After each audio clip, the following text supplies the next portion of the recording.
Туғандар, ассалаумалейкум. Бұйырса, біздің Нұрс автосалонында туғандар машина бір болып баштады. Иншалла, туғандар, қандай машина бар десеңіздер, мен тартып тұрмын. Қандай машина бар десеңіздер, туғандар, қазір қысқаша обзор қылып кетелі. Мына айтқанда арзан машинадан қымбат машина чейін бар. Мына туғандар, Карнивал 2-ші жылғы басы 185 мың сом.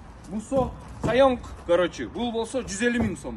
Hyundai Santa Fe 2019, бұл болса 16 мың доллар. Туғандар, береді Ford Transit машина абсолютно без наложений, грузовой, усиленный менен, бұл болса туғандар 550 мың сом.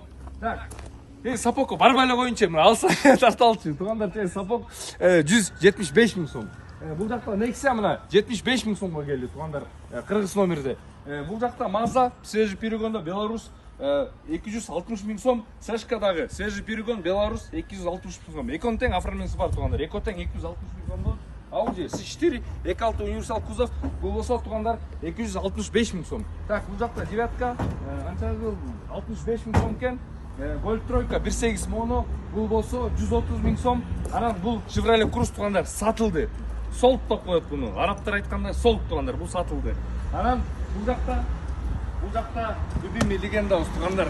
Тұрышын қарағалшы, жануар. Бұл болса 11 мың доллар. Абнендері бар, қаласаңыздар. Варианттар жөреріңіздер. Біз Нұрс автосалон қызматыңарда. Ассаламу алейкум.